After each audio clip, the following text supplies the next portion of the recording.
And we're back with my favorite Pokemon types.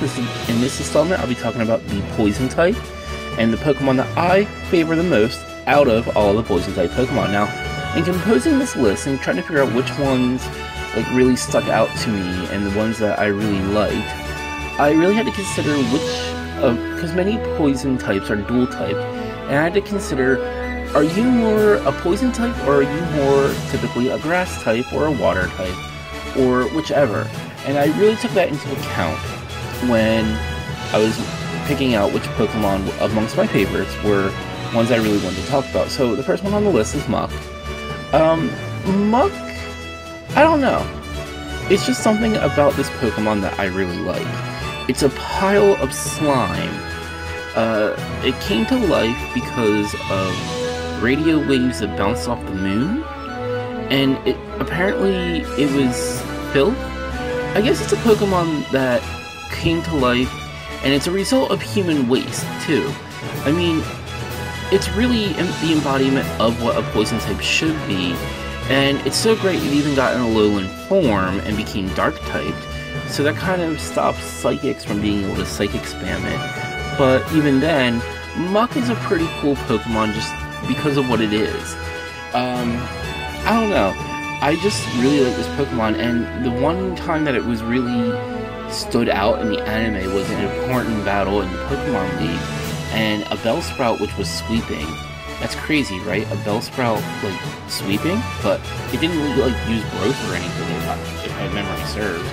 But ultimately, it was the pivotal, Pokemon that won, and all it did was Body Slam. It didn't use Sludge, it didn't use, well, I guess Smog and Poison Gas were moves that it could have used back then, but now it should have access to Sludge Bomb, and we don't really see much of Muck as it is, and I really think it's a Pokemon that we should see a little bit more of. But, that being said, there isn't too much for me to really say about Muck other than it's just a Pokemon that I think is cool. So in Gen 2 and Gen 1, when you would use a Pokemon's field ability, its TM or HM move, your character sprite would be changed to Pokemon sprite, and you'd be whisked away by a bird Pokemon. Usually. For you see, if you had Crobat in Gen 2, which was the first generation that was available, Crobat, when your character would turn into a bat, and it would fly away, because it was pretty much the only Pokemon that would have a bat icon. That was so cool. This is where my love for Crobat began. You would turn into a bat and fly away. It was so evil. And being a teenager and a super dork about such evil things, or pseudo-would-be evil, perceivably evil things, turning into a bat and flying away, it just makes you seem cool and dark somehow. Now, playing Pokemon Coliseum, Crobat would fly, when you would use Fly, it would somersault, it would do a cartwheel pretty much. It's like it was like a shuriken flying at the enemy to induce death. Now, Crobat over the years got moves like Cross Poison, Air Slash, I think you even use Air X-Scissor. However, training in Sky Tower in the Hoenn region one morning, I came across a shiny Golbat, which it's brown, but it's got green inner wings, which was cool, and I eagerly evolved it, only to find that shiny Crobat's pink. But I still have my shiny Crobat, and it is so fast. Oh my god, this Pokemon really is a fast Pokemon, and I do enjoy using it for different things. I will take it out and play with it every once in a while just to, go my giant bat minion, destroy all things that have annoyed me, or if I just feel like dorking around in the Battle Royale or something of that akin, I'll go and use my shiny Crobat because it's a pink bat. It's just, it doesn't make sense. Now, in Gen 4, two new Toad Pokemon were introduced, Croagunk and Toxicroak. However, I kind of felt being poison fighting types, even though Croagunk kind of looks more like it's supposed to be dressed like a Japanese hoodlum, I think they were going for. And Toxicroak, I think they wanted to go for it being pseudo-ninja-y. At least when we've seen it in the anime, it was perceived that way. Yeah. So I like to imagine it like clasping its hands together to use like Sludge Bomb, and then using Poison Jab by doing like rapid hand strikes. It does have like access to the ability Poison Touch. So all the opponent has to do is really touch it, and it could get poisoned. Or if you touch the opponent, so long as contact is made between Toxicroak and the opponent Pokemon, it'll get poisoned. However, that's not how I use my Toxicroak. No, because Toxicroak has another interesting ability, Dry Skin. Dry Skin is unique in that when it's sunny out, it'll take a little bit of damage each turn, and fire-type moves do super effective damage. However, on the flip side, if it's raining out, Toxicroak will gain back some of its health. If it's hit by a water-type attack, it'll regain health instead, and it won't take any damage from the water attacks either. So, well, obviously if it's getting back its health, but if your HP is full, you just won't take any damage.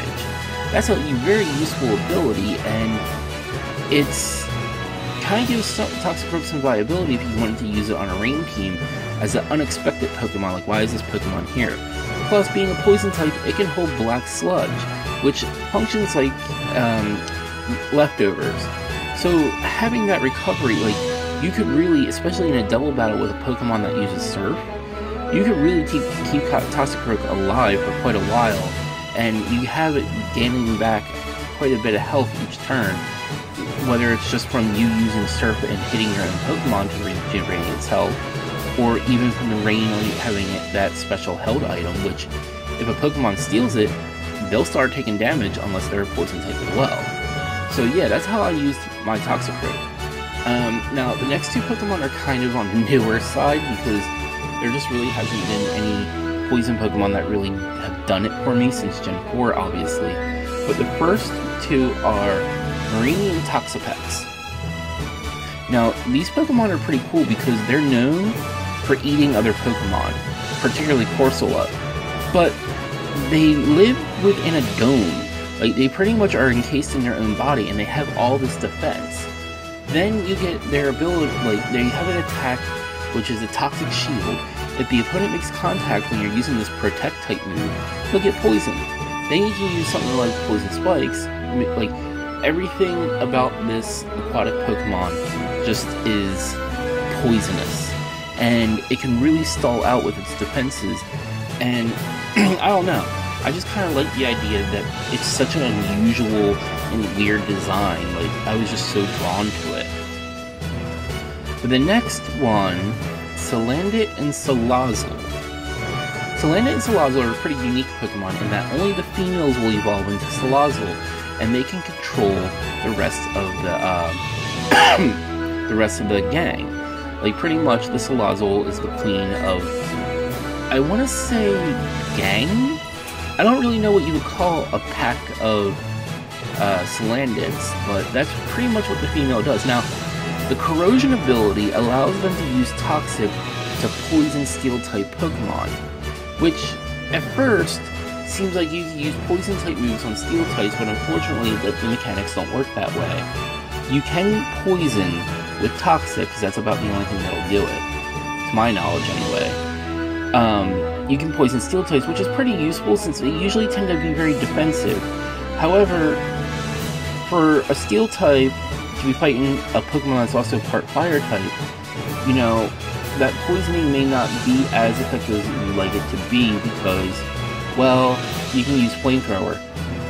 But still, you can't help but not like Salazzle because it's poison and fire. Like, that combination alone just makes this Pokemon very cool. I mean, come on. So, that's it for now. I hope you enjoyed. Let me know about your favorite poison Pokemon in the comment section below. Make sure to give this video a like, subscribe, and make sure to share with a friend. Until next time.